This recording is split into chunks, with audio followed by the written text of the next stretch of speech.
Bismillah. Assalamualaikum warahmatullahi wabarakatuh. Alhamdulillah, nahmaduhu wa nasta'inuhu wa nastahdihi wa nastaghfiruh wa na'udzu billahi min syururi anfusina wa min sayyiati a'malina. May yahdihillahu fahuwal muhtadi wa may yudlil falan tajida lahu waliyyan mursyida. Wa asyhadu an la ilaha illallah wahdah la syarikalah wa asyhadu anna Muhammadan abduhu wa rasuluh alladzi la nabiyya wa la rasula ba'dah. Allahumma shalli ala nabiyyina Muhammadin wa ala alihi wa sahbihi wa sallim. Qala Allah ta'ala fi kitabihil mubin wa huwa asdaqul qailin. A'udzu billahi minasy syaithanir rajim. Ya ayyuhalladzina amanu ittaqullaha haqqa tuqatih wa la tamutunna illa wa antum muslimun. Amma ba'd. Alhamdulillah, puja dan puji milik Allah Subhanahu wa taala. Kepadanya kita menyembah. Salawat beserta salam senantiasa tercempah terlimpah ruahkan kepada Rasulullah sallallahu alaihi wasallam yang telah mengantarkan kita umatnya dari zaman jahiliyah ke zaman yang terang benderang dengan cahaya Islam. Alhamdulillah, pada sore ini Allah memberikan kepada kita kesempatan kembali untuk kita bisa berkumpul bermuajahah di tempat yang Allah muliakan. Kita tingkatkan kapasitas ilmu kita untuk bisa meningkatkan kualitas iman dan amal soleh kita di hadapan Allah Subhanahu wa taala. Ada banyak sekali hal yang patut kita syukuri. Di antaranya adalah karena Allah Subhanahu wa taala masih memberikan kepada kita kenyamanan hidup, ketenangan untuk bisa melaksanakan ibadah kepada Allah Subhanahu wa taala dalam kondisi yang cukup aman dan damai. Ya. Kita tahu bahwa di Gaza sampai saat ini saudara kita masih belum bisa mendapatkan ketenangan hidup. Sekitar 3 hari yang lalu saya dapat informasi bahwa di Gaza sekarang ada banyak orang yang sulit untuk dievakuasi jenazahnya karena mereka senantiasa dipantau oleh orang-orang Zionis laknatullah alaihim. Sampai waktu itu saya menemukan sebuah informasi, sebuah berita dari orang yang dari media yang terpercaya bahwa ada jenazah warga Gaza yang sampai kemudian dimakan oleh kucing. Jadi digigiti kucing karena kucing pun kelaparan. Dan bantuan sudah sangat susah masuk ke sana sehingga ada banyak lembaga atau relawan yang menyerukan untuk melemparkan bantuan lewat udara. Jadi diangkut pakai pesawat kemudian dilemparkan dari atas udara. Karena saking susahnya untuk bisa menembus perbatasan Gaza, baik itu lewat Rafah Mesir ataupun lewat yang lainnya. Sehingga alhamdulillah kalau kita bandingkan dengan nasib mereka, kita ini masih sangat-sangat lebih baik dibandingkan dengan mereka. Dan beberapa yang lalu kita melihat bahwa di dekat dengan kita di Ranca Ekek, Allah Subhanahu wa taala memberikan kepada mereka saudara kita cobaan berupa angin tornado, ya, disebut sebagai tornado perdana yang terjadi di wilayah negara Indonesia. Dan ternyata tidak cukup sampai di situ. Persis hari kemarin saya mendapatkan informasi bahwa di daerah Citawa Pangalengan pun ada angin puting beliung. Kebetulan kakak saya tugas di sana dan memperlihatkan video bagaimana angin puting beliung itu kemudian menyambar beberapa rumah warga sampai gentingnya itu kita melihat mengapung-ngapung di udara. Ya hanya memang besarnya tidak sebesar yang menimpa saudara kita di Ranca Ekek. Maka mudah-mudahan mereka yang mendapatkan musibah Allah berikan kesabaran dan semoga apa yang hilang dari mereka Allah ganti dengan lebih baik. Juga mudah-mudahan kita termasuk orang-orang yang senantiasa menjadikan apa yang terjadi pada saudara kita sebagai ibrah pelajaran sehingga membuat kita semakin dekat dan semakin takut kepada Allah Subhanahu wa taala. Amin ya rabbal alamin. Jamaah kaum muslimin rahimani wa rahimakumullah. Pada sore ini kita insyaallah akan melanjutkan pembahasan kitab At-Tazkirah bi Ahwalil Mauta wa Umuril Akhirah karya Imam Al-Qurtubi, kitab yang berbicara tentang peringatan, atau kitab yang memberikan peringatan kepada kita tentang bagaimana kondisi orang-orang yang sudah meninggal dan bagaimana kondisi yang akan dialami oleh kita semua pada hari akhir nanti. Mudah-mudahan dengan kita mempelajari kitab ini, kita senantiasa ingat kepada Allah dan kita senantiasa yakin bahwa hari akhir akan terjadi, sehingga mudah-mudahan dengan keyakinan itu kita semua termasuk orang-orang yang mempersiapkan diri untuk bisa menempati tempat terbaik di Darul Akhirah, yaitu surga yang kita harapkan. Jamaah kaum muslimin rahimani wa rahimakumullah, pada kesempatan ini kita akan membahas bab ikhtilaful athar fi sa'atil qabri alal mu'minin binisbah ila a'malihim. Bab berkaitan dengan perbedaan asar, perbedaan riwayat yang berbicara tentang luasnya kuburan atau luasnya alam kubur bagi orang-orang mukmin berdasarkan amal mereka. Ya, sepintas kita pernah membahas bahwa alam kubur itu akan dilapangkan. Ya, di pertemuan sebelumnya kita bahas dilapangkan 70 hasta kali 70 hasta. Nah, ternyata Imam Al-Qurtubi mengutip juga beberapa riwayat yang menyebutkan bahwa ada riwayat lain yang menyebutkan bahwa luasnya gua itu tidak hanya diluaskan 70 kali 70 hasta, tetapi ada reaksi lain yang menyebutkan angka yang berbeda. Imam Al-Qurtubi mengatakan bahwa terdapat banyak asar ya yang berbeda-beda tentang seberapa luas kubur bagi orang yang beriman. Nah, kemudian kata beliau, yang pasti itu tergantung pada amal mereka masing-masing. Dalam riwayat Al-Bukhari disebutkan bahwa kuburan itu dilapangkan sampai 70 hasta. Kalau satu hasta itu kita kira-kira sekitar 50 cm, maka berarti 70 hasta itu adalah 35 meter. Ya, kalau satu hasta itu 50 cm, berarti kira-kira 70 hasta itu sama dengan 35 meter. Ya, panjang dan lebarnya adalah sepanjang 70 hasta kali 70 hasta. Nah, dalam hadis At-Tirmidzi disebutkan 70 kali 70 hasta. Kemudian dalam hadis Al-Barra disebutkan sejauh mata memandang. Muddal basar. Jadi sejauh mata memandang, berarti tidak berarti lebih dari 70 kali 70 hasta. Sangat luas sekali. Kemudian dari Ali bin Ma'bad meriwayatkan dari Mu'adzah, dia berkata, saya pernah berkata kepada Aisyah radhiyallahu anha, tidakkah engkau ceritakan kepada kami tentang keluarga kami yang telah dikubur, apa yang dia alami dan diapakan dia itu? Aisyah menjawab, jika dia beriman maka kuburnya dilapangkan sampai 70 hasta. Berarti ini adalah angka yang berbeda lagi. Yang pertama 70 kayak 70, yang kedua sejauh mata memandang, yang berarti tidak bisa dipastikan berapa meter, berapa ratus meter. Ya, pokoknya kalau kata orang Sunda satungtung dele gitu ya, sejauh mata memandang. Di hadis yang berikutnya disebutkan 40 hasta. Nah, kemudian kata Imam Al-Qurtubi, saya katakan dilapangkannya kubur ini terjadi setelah dihimpitkan dan setelah mayit itu ditanyai. Adapun orang kafir, maka kuburnya selalu sempit.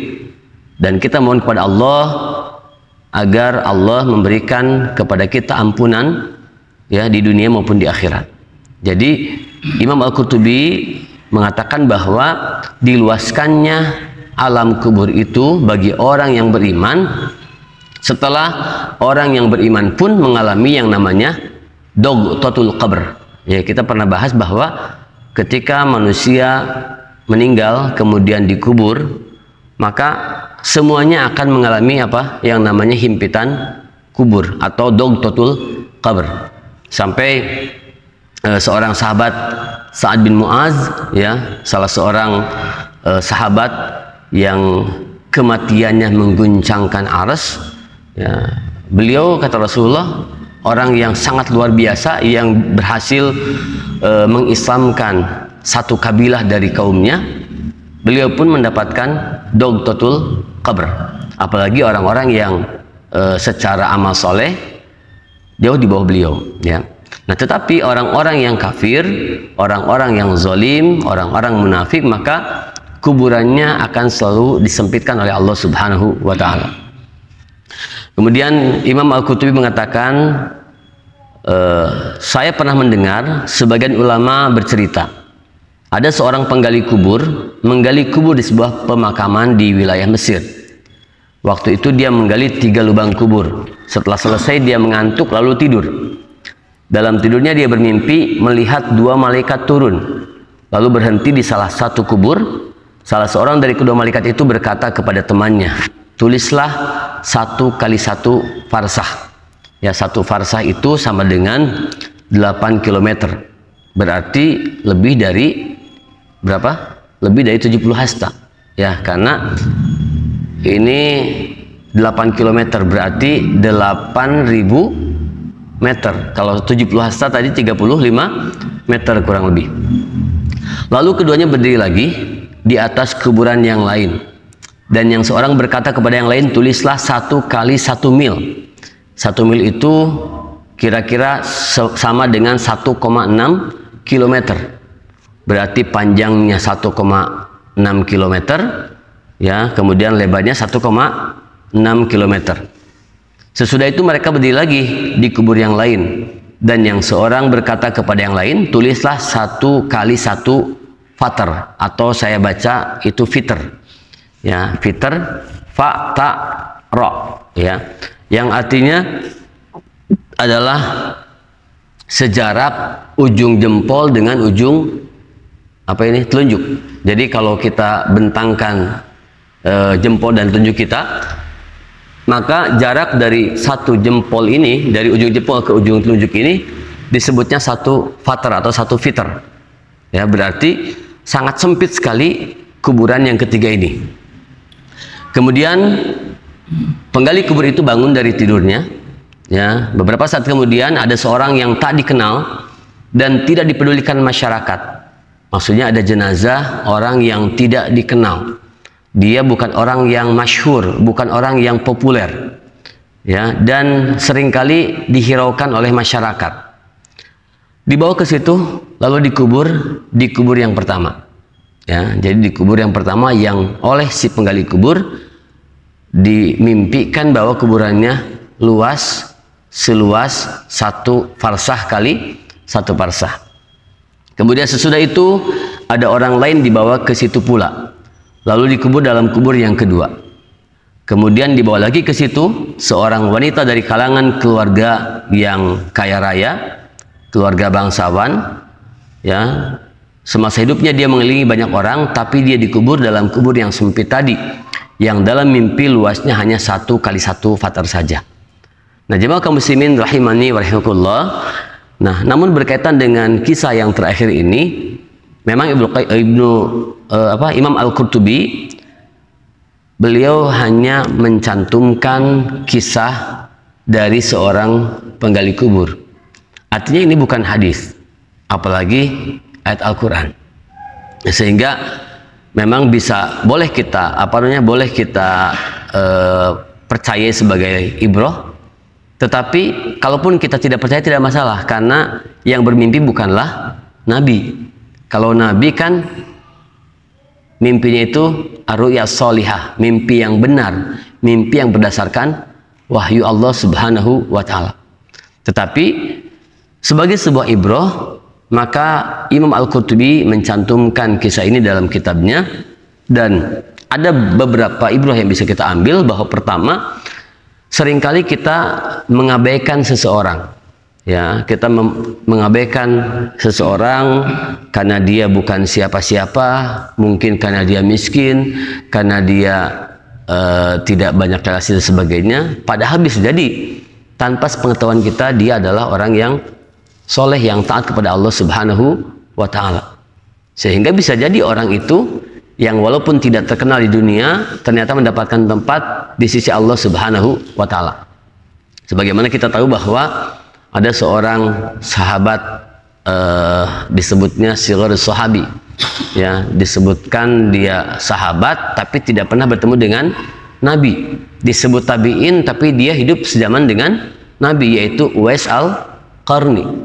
Uwais ini kan orang yang tidak dikenal di bumi.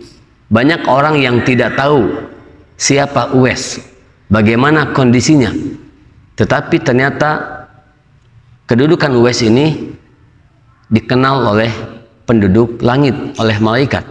Dan Allah Subhanahu wa taala ya menyanjung sosok Uwais al-Qarni. Nah, bisa jadi di kalangan kita juga ada orang yang sering dipandang sebelah mata, tetapi ternyata dia punya kedekatan yang luar biasa dengan Allah Subhanahu wa taala, sehingga tidak menutup kemungkinan alam kuburnya dilapangkan oleh Allah Subhanahu wa taala. Ya, kemudian yang kedua, orang yang hanya diberikan diberikan tempat 1 mil, ya 1,6 km kali 1,6 km, ini berarti dia beriman tetapi tingkat keimanannya dan kualitas amal solehnya masih di bawah orang yang pertama tadi. Ya, sehingga Imam Al-Qurtubi ingin menunjukkan kepada kita bahwa dilapangkannya alam kubur seseorang itu tergantung bagaimana kemudian kualitas amalnya di hadapan Allah Subhanahu wa taala. Semakin dia kuat imannya, semakin dia banyak amal solehnya, semakin dia banyak menjauhkan diri dari hal-hal yang sifatnya maksiat, maka semakin dilapangkan alam kuburnya oleh Allah Subhanahu wa taala. Nah, sebaliknya, ada orang yang di masa hidupnya dikelilingi oleh banyak orang.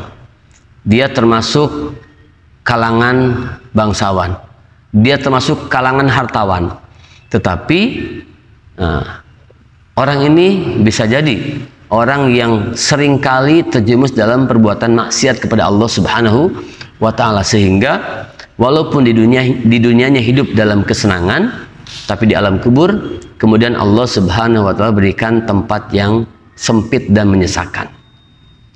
Nah, kemudian Imam Al-Qurtubi menyampaikan kepada kita terkait dengan azab kubur. Ya, beliau mengutip salah satu firman Allah Ta'ala dalam surat Toha, ya, di mana Allah Subhanahu wa taala mengatakan, "Wa man a'rada an zikri fa inna lahu ma'isyatan dongka." Barang siapa yang berpaling dari peringatanku, maka baginya kehidupan yang sempit. Abu Sa'id Al-Khudri dan Abdullah bin Mas'ud mengatakan, donka ae azabul qabr. Yang dimaksud dengan sempit atau kehidupan yang sempit itu adalah azabul qabr. Jadi maknanya adalah siksa yang dirasakan oleh orang-orang yang kafir di dalam kubur. Ya. Dan dikatakan, ya, berkaitan dengan firman Allah Ta'ala, wa inna lilladzina zalamu azaban duna dzalik. Dan sesungguhnya bagi orang-orang yang zalim, ya, kata Allah, ada azab selain itu. Ada yang mengatakan bahwa dimaksud azab selain itu ialah azab kubur, karena Allah Subhanahu wa taala menyebutkannya setelah firman Allah di surat At-Tur ayat ke-45, yaitu fadharhum hatta yulaqu yawmahum alladzi fihi yus'aqun. Kata Allah Subhanahu wa taala, biarkanlah mereka sampai mereka menemui hari yang dijanjikan kepada mereka, yang pada hari itu mereka dibinasakan. Kemudian kata Imam Al-Qurtubi, yang dimaksud hari yang dijanjikan kepada mereka di sini tentu hari yang lain selain hari-hari di dunia. Ya, dengan demikian berarti mereka disuruh membiarkannya hingga menemui azab. Dan azab yang mereka temui langsung setelah kehidupan mereka di dunia berakhir adalah azab kubur. Nah, ini menunjukkan bahwa azab kubur itu benar-benar ada, bukan hoax, bukan halusinasi, tetapi benar-benar peristiwa yang akan dialami oleh orang-orang yang kufur kepada Allah Subhanahu wa taala, oleh orang-orang yang jauh dari ketaatan kepada Allah Subhanahu wa taala. Kemudian Imam Al-Qurtubi juga mengatakan, ya, berkaitan dengan firman Allah Ta'ala, walakinna aktsarahum la ya'lamun, akan tetapi kebanyakan mereka tidak mengetahui. yaitu kebanyakan manusia tidak menyadari akan adanya azab kubur. Nah, kenapa tidak menyadari? Karena azab kubur itu termasuk perkara yang gaib, dan kubur itu sendiri juga termasuk perkara yang gaib. Ya, apalagi sebagian orang mengatakan bahwa kan tidak semua orang yang mati itu dikubur. Berarti yang matinya tidak dikubur tidak akan mendapatkan siksa di alam kubur. Nah, ini adalah pemahaman yang tidak tepat, karena sering saya sampaikan bahwa kuburan tidak sama dengan alam kubur. Ya, alam kubur disebut juga dengan alam barzah. Artinya siapapun yang mengalami kematian atau yang berpindah dari kehidupan dunia ke kehidupan berikutnya sebelum kehidupan di yaumil akhir, maka mereka mengalami kehidupan di alam barzah, alam yang disekat, alam yang dipisahkan, ya, antara alam dunia dengan alam akhirat. Ya, bahkan ada orang yang mengatakan bahwa ketika seseorang meninggal dunia kemudian dikremasi, dibakar sampai hangus sehangus-hangusnya, kemudian dilarung atau dihanyutkan di sungai, di laut, maka mereka tidak akan merasakan azab kubur. Ya, nah ini juga pendapat yang keliru, karena tadi siapapun yang mengalami kematian pasti mereka akan mengalami, ya, kehidupan di alam kubur walaupun mereka tidak dikubur. Bagaimana dengan orang yang meninggal tenggelam dan tidak ditemukan? Bagaimana orang yang meninggal karena kecelakaan, misalnya kecelakaan pesawat, pesawatnya terbakar di udara, jasadnya tidak ditemukan? Nah, mereka pun sama. Mereka sama akan mengalami kehidupan di alam kubur, di alam barzah. Kalau mereka meninggal dalam keadaan beriman kepada Allah, maka mereka akan mendapatkan nikmat kehidupan di alam barzah. Tapi kalau mereka meninggal dalam keadaan kufur kepada Allah, maksiat kepada Allah, maka mereka pun akan mendapatkan azab di alam kubur. Jemaah kaum muslimin rahimani wa rahimakumullah. Kemudian Allah Subhanahu wa taala berfirman, wa haqa bi ali fir'aun su'ul adzab an-naru yu'raduna 'alaiha ghuduwa wa 'ashiyya. Kata Allah Subhanahu wa taala, dan Fir'aun beserta kaumnya dikepung oleh azab yang amat buruk, kepada mereka ditampakkan neraka pada pagi dan petang hari. Ya, ini pernah kita bahas ayatnya juga, bahwa Fir'aun dan kaumnya, Fir'aun dan pengikutnya, Fir'aun dan siapapun yang mengikuti kedurhakaannya kepada Allah Subhanahu wa taala, walaupun tidak hidup sezaman dengan Fir'aun, maka mereka akan dikepung oleh azab yang amat buruk. Ya, kepada mereka ditampakkan neraka pada pagi dan petang. Karena di sini disebutkan bahwa neraka ditampakkan pagi dan petang, berarti ini adalah azab yang Allah berikan sebelum mereka mengalami kehidupan di neraka. Ya, artinya kata para ulama, azab di sini adalah azab kubur di alam barzah. Ya, karena kalau sudah di neraka, untuk apa diperlihatkan kepada mereka neraka pagi dan petang? Jadi diperlihatkannya azab neraka, tempat mereka di neraka di waktu pagi dan waktu sore hari, ini adalah salah satu bentuk azab yang Allah berikan kepada ahli kubur yang mati dalam keadaan durhaka kepada Allah Subhanahu wa taala. Kemudian berkaitan dengan ini pula Ibnu Abbas radhiyallahu anhu berkaitan dengan firman Allah Ta'ala, kalla sawfa ta'lamun. Surat apa ini? Surat At-Takatsur. Ya, ma yanzilu alaikum minal azab fil qabr. Bahwa kalimat kalla sawfa ta'lamun, jangan begitu kata Allah, sekali-kali atau kelak kalian akan mengetahui. Maksudnya kalian akan mengetahui akibat perbuatan kalian itu, yaitu azab kubur. Summa kalla sawfa ta'lamun. Kemudian kata Allah, jangan begitu, kelak kamu akan mengetahui akibat perbuatan yang kamu lakukan. Jadi kalla sawfa ta'lamun yang pertama adalah ungkapan dari Allah Subhanahu wa taala bahwa kalian nanti akan mengetahui, akan melihat, akan merasakan, akan mengalami akibat dari perbuatan kalian di dunia, Akibatnya di mana? Di alam barzah, di alam kubur.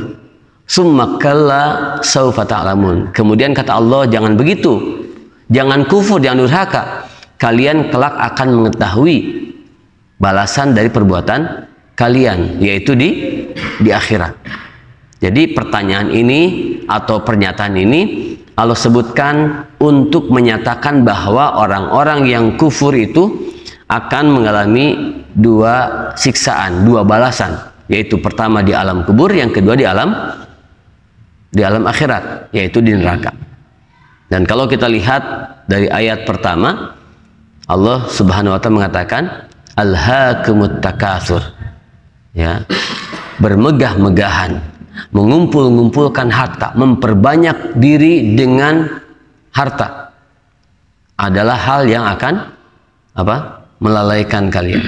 Alhaakumut takatsur, bermegah-megahan telah melalaikan kalian, hatta zurtumul maqabir, sampai kalian masuk ke alam kubur. Maka di sini Allah mengatakan kalla saufa ta'lamun. Jangan begitu kata Allah, kelak kalian akan mengetahui balasan perbuatan kalian. Jemaah kaum muslimin rahimani wa rahimakumullah. Nah, maka kemudian kata Imam Al-Qurtubi, ya, berkaitan dengan kalimat yang kedua, summa kalla saufa ta'lamun, yakni mengetahui azab lainnya di akhirat, ya, jika kamu ditimpa dengannya. Jadi yang pertama adalah azab kubur, dan yang kedua adalah azab di akhirat, yaitu di neraka. Maka adanya pengulangan kalimat kalla saufa ta'lamun itu adalah untuk menunjukkan bahwa azab itu akan Allah berikan di dua tempat, di dua keadaan, di alam kubur dan di alam akhirat, ya, yaitu di neraka. Nah, kemudian di sini Imam Al-Qurtubi mengatakan Zir bin Hubaish meriwayatkan dari Ali radhiyallahu anhu, dia berkata, sebelumnya kami memang meragukan tentang adanya azab kubur.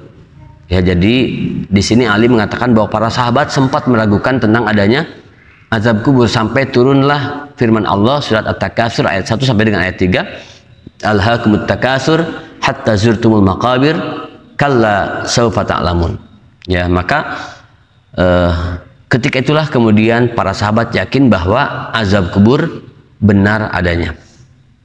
Kemudian Abu Hurairah radhiyallahu anhu mengatakan, terhadap orang kafir kubur dihimpitkan sehingga berantakanlah tulang belulang mereka, ya, jadi sampai tulangnya remuk.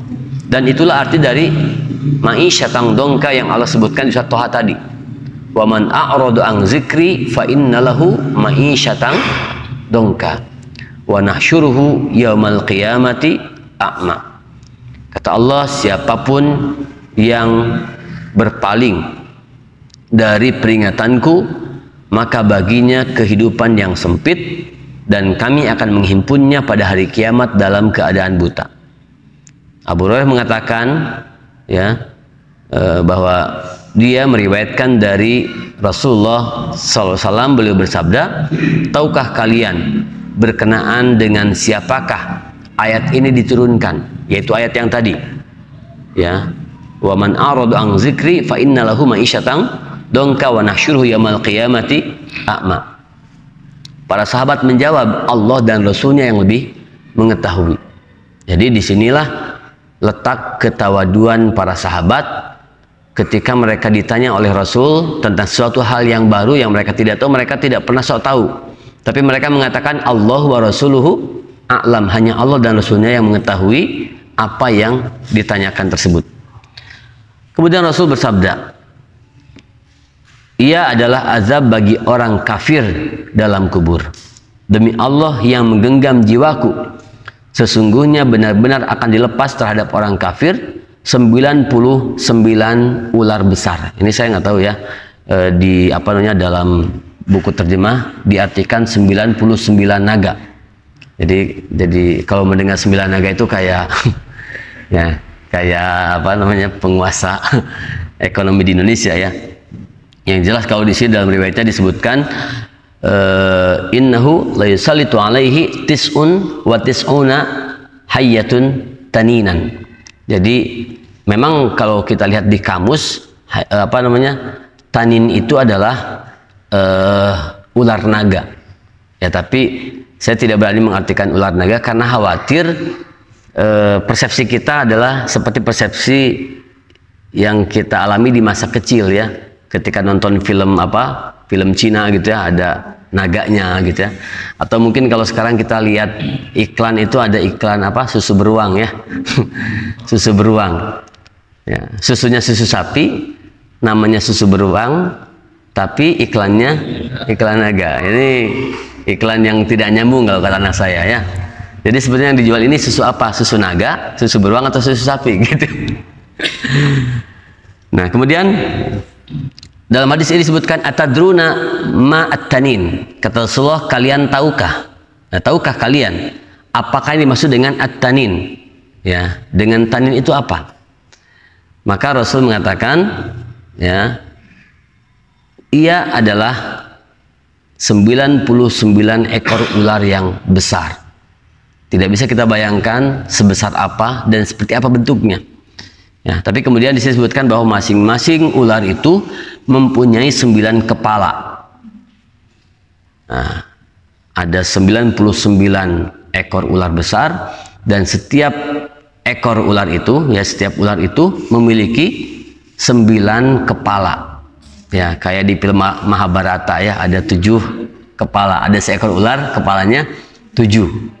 Nah, ini 99 ekor ular besar, dan setiap ekor ular itu kepalanya ada 9, yang semuanya menyemburkan bisa ke arah tubuh si kafir itu, menyengatnya dan mencakarnya sampai hari kiamat. Nah, ini mungkin karena ada mencakarnya, jadi diasosiasikan bahwa naganya itu seperti naga di film-film Cina ya, ada ada cakarnya gitu ya.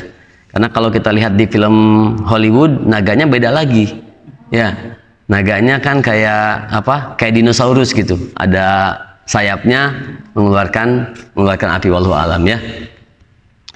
Nah, kemudian di mana dia dihimpun dari dalam kuburnya menuju mauqif, yaitu menuju ke alam mahsyar dalam keadaan buta ya. Hanya saja memang di sini disebutkan ya oleh peneliti hadis, ya, bahwa riwayat ini disampaikan oleh Imam At-Tabari dalam kitab tafsirnya. Wallahu alam, ini berkaitan dengan berkaitan dengan kesahihannya. Kemudian disebutkan dalam riwayat yang lain, ya, ini hadisnya dari Abu Bakar bin Abu Syaibah. Dia menyebutkan dari Abu Sa'id Al-Khudri radhiyallahu anhu, dia berkata, aku mendengar Rasulullah sallallahu alaihi wasallam bersabda, akan dilepaskan terhadap orang kafir dalam kuburnya 99 ekor ular yang menggigitnya dan menyengatnya sampai hari kiamat. Ya, jadi di sini hanya disebutkan 99 ekor ular. Tidak disebutkan jenis ularnya. Kalau tadi kan disebutkan at-tanin, ular yang sangat besar, atau diartikan oleh sebagian orang ular naga. Kemudian kalau tadi disebutkan setiap ekor ular itu ada 9 kepala. Kalau di sini tidak disebutkan, hanya disebutkan 99 ekor ular yang menggigitnya dan menyengatnya sampai hari kiamat. Jadi dipatuk terus dan diberikan diracun dengan bisanya ya sampai hari kiamat. Padahal kata riwayat ini, andaikan salah seekor diantaranya menyembur ke arah bumi, niscaya bumi itu tidak lagi menumbuhkan tanaman. Jadi saking beracunnya maka bisa ular itu bisa menyebabkan gagal panen, bisa menyebabkan ketidaksumburan tanah yang terkena bisanya. Ya, dan ini wallahu alam ya, bisa jadi hakikatnya seperti itu, bisa jadi ini sebagai sebuah kiasan. Sebagaimana dalam sebuah ayat ya, atau dalam sebuah hadis juga disebutkan bahwa harta seorang manusia yang tidak disedekahkan, yang tidak diinfakkan, yang tidak dikeluarkan zakatnya, maka harta itu akan menjelma menjadi apa? Syuja'an aqra, menjadi seekor ular yang botak. Ya. Kenapa dalam bahasa hadis itu syuja'an aqra, sebagai ular yang botak? Karena ular itu semakin tidak berambut. Memang ular tidak berambut ya. Tapi mungkin kalau kalau kita lihat pakai kaca pembesar, bisa jadi ular itu dia ada di beberapa ular berbisa, bisa jadi kelihatan ada bulu-bulu kecil, wallahu alam. Ya, saya belum mengamati. Cuman para ulama menjelaskan bahwa syuja'an aqra itu menunjukkan bahwa ular ini sangat-sangat berbisa. Semakin dia tidak berambut, semakin dia botak, maka semakin dia berbisa. Ya. Nah, ini ungkapan tentang buruknya harta yang tidak dikeluarkan zakat, infak, sedekahnya. Dan seringkali ular ini menjadi menjadi simbol dari ketidakbaikan atau simbol dari keburukan. Ya, bahkan kalau kita lihat dalam beberapa riwayat, ya, dan memang riwayatnya ini riwayat Israiliyat berkaitan dengan dikeluarkannya Abu Bashar, Nabi Adam alaihissalam dengan istrinya. Ini ternyata adalah karena gangguan dari seekor ular juga katanya. Jadi ketika Nabi Adam alaihissalam diusir dari ketika iblis diusir dari surga dan Nabi Adam dan Hawa berada di surga, nah iblis ini dia cari cara katanya gimana supaya bisa mengganggu Adam supaya bisa keluar dari surga. Dalam sebuah riwayat Israiliyat disebutkan bahwa iblis kemudian menjelma menjadi seekor ular. Jadi nyamar jadi ular. Kemudian masuk ke surga, ya, dan kemudian menggoda Adam alaihissalam. Ya, walaupun kalau dalam Al-Qur'an kan hanya disebutkan apa? Fawaswasalahum syaitan. Syaitan berbisik, memberikan was-was kepada Adam dan juga istrinya. Ada mengatakan memberikan bisikannya dari dari luar pintu surga, ya, dari luar pintu surga berbisik tapi kedengaran ke Adam, sampai kemudian Adam melakukan pelanggaran dengan mendekati pohon khuldi, ya. Khuldi itu disebut pohon khuldi karena ada sebuah godaan dari setan bahwa Allah itu tidak melarangmu kecuali karena Allah takut kamu ini akan menjadi menjadi malakaini, dua malaikat, ya, atau menjadi orang yang kekal di dalam surga itu. Jadi kenapa kemudian disebut buah khuldi? Karena salah satu godaan yang disampaikan oleh iblis kepada Adam bahwa buah ini adalah buah yang kalau kamu makan akan menyebabkan keabadian untuk kalian berdua. Maka disebutlah buah khuldi. Nah, jadi ala kulli hal bahwa ular ini seringkali menjadi simbol keburukan. Ya, harta yang tidak dikeluarkan zakat, infak, sedekahnya disimbolkan dengan dengan ular. Kemudian tadi iblis yang mengganggu Nabi Adam alaihissalam dan juga istrinya di surga disimbolkan juga dengan ular. Nah, termasuk di sini bahwa ular itu akan menjadi sosok yang kemudian memberikan ujian, memberikan siksaan bertubi-tubi kepada orang yang mengisi alam kubur dalam keadaan kufur kepada Allah Subhanahu wa taala. Kemudian dalam sebuah hadis yang diriwayatkan secara mauquf oleh Abdullah bin Amr bin Al-As dinyatakan, kemudian diperintahkan supaya kubur dihimpitkan terhadapnya. Jadi setelah setelah ditanya oleh malaikat, ya, dengan pertanyaan-pertanyaan alam kubur, kemudian kubur itu dihimpitkan kepada orang yang kafir, lalu dilepas terhadapnya ular-ular besar. Nah, di sini disebutkan dalam riwayat Abdullah bin Amr bin Al-As dengan ungkapan ka'amthali a'naqil bukhti. Ular-ular itu saking besarnya ka'amthali a'naqil bukhti, seperti leher-leher unta. Ya. Leher unta anggaplah sama dengan leher sapi, bedanya panjangnya saja. Tapi kan kalau kita lihat diameternya, itu besar sekali. Ya, ini diumpamakan seperti satu ekornya itu seperti leher unta yang diameternya kurang lebih sekitar berapa sentimeter? Ya, mungkin sekitar 20 cm. Besar sekali. Ya, kita lihat ular yang ya tidak sebesar leher unta saja kan. Dia kalau menelan mangsa, ya misalnya kita lihat anaconda memakan kapibara itu kan besar sekali. Ya, kita lihat misalnya di Indonesia yang banyak beredar adalah ular ular piton atau sanca. Ternyata sanca yang ukurannya ya mungkin diameternya hanya sekitar 10 cm itu bisa memakan seekor kambing, seekor rusa yang cukup besar gitu. Nah, kemudian disebutkan setelah ular itu dilepaskan, ya, ular yang besarnya sebesar leher onta, kemudian ular-ular itu memakan daging si kafir sampai tidak tersisa sedikit pun daging pada tulangnya. Jadi dipatukin sampai kemudian dagingnya copot semuanya, yang tersisa hanyalah tulang belulangnya.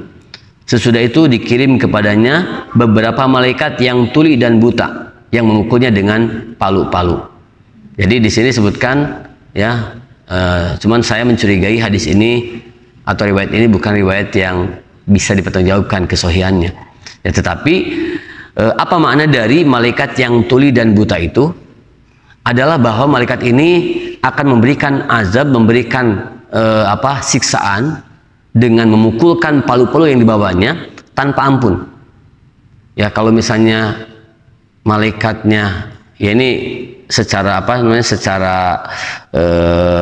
pemikiran kita, ketika malaikat itu tuli, maka kalau dia menghantamkan orang kafir dengan palu yang dibawanya, maka seberapapun kerasnya si kafir ini teriak, malaikat nggak akan ngewaro, terus aja dihantam. Dan disebutkan di sini buta. Ya, maksudnya apa? Maksudnya walaupun si kafir ini sudah dihantam sampai berdarah-darah sampai hancur, dia tidak akan terpengaruh. Karena apa? Karena tidak bisa melihat, gitu ya. Nah, jadi intinya bahwa dibalik dari status riwayat-riwayat ini sebagian besar, ya, ada yang dipertentangkan, tetapi menunjukkan bahwa azab kubur itu pasti adanya dan azabnya sangatlah berat. Jemaah kaum muslimin rahimani wa rahimakumullah. Kemudian, nah di sini Imam Al-Qurtubi juga menyebutkan berkaitan dengan hadis yang mengatakan bahwa sesungguhnya akan dilepas terhadap orang kafir satu malaikat buta dan tuli, ya. Nah, beliau mengatakan bahwa karena nasib yang bakal dialami orang-orang kafir memang berbeda-beda. Di antaranya ada yang dihajar oleh satu malaikat saja, dan ada pula yang dihajar oleh sekelompok malaikat. Ya, jadi tidak ada pertentangan antara hadis di atas dengan hadis yang menerangkan tentang adanya ular-ular yang memakan daging si kafir. Ya, karena bisa jadi dia berbolak-balik antara dua macam azab. Jadi adanya berbagai riwayat yang menyebutkan tentang keragaman bentuk azab yang Allah berikan kepada orang yang berada di alam barzah ini, bukan menunjukkan pertentangan, tapi menunjukkan keragaman jenis azab yang Allah berikan kepada orang-orang kafir. Jadi ada orang yang diazab atau dipukul oleh satu malaikat, ada yang dipukulnya oleh sekelompok malaikat, ada yang dipukulnya oleh malaikat yang secara fisik, ya, matanya bisa melihat, telinganya bisa mendengar, gitu ya, kalau kita umpamakan. Tapi ada juga yang disiksa oleh malaikat yang tidak melihat dan juga tidak mendengar. Nah, kemudian ada juga orang yang diazab dengan dipatuk oleh ular-ular. Nah, ini menunjukkan bahwa jenis azab ini tergantung amal dari orang yang meninggal tersebut. Ya, semakin dia kufur, semakin dia ingkar, maka semakin berat azab yang Allah berikan kepadanya. Semakin dia beriman, maka semakin juga dilapangkan alam kuburnya. Ini semua menunjukkan bahwa adanya azab dan nikmat kubur itu adalah sebuah kebenaran, walaupun jenis azabnya seperti apa wallahu alam. Ya, yang pasti kita mempercayai apa yang Allah sampaikan dalam Al-Quran dan Rasul sampaikan dalam hadis. Ya, sama halnya dengan orang yang berada di neraka.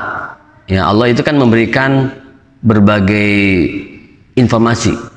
Ada yang disebutkan bahwa orang-orang yang di neraka itu oleh Allah diberikan makan dengan buah zakum. Ya, ada yang diberikan minum dengan timah yang dipanaskan dan sebagainya. Ya, ada yang disiksa dengan diberi air minum yang sangat panas.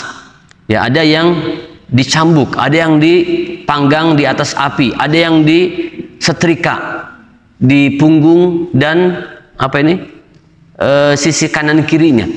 Nah, ini menunjukkan bahwa jenis azabnya itu berbeda-beda. Ya, sebagaimana dalam hadis yang lainnya kita pernah melihat bahwa ada orang yang kemudian ketika di alam kubur itu oleh Allah disuruh untuk berenang di sungai yang airnya merah, ya, merah darah.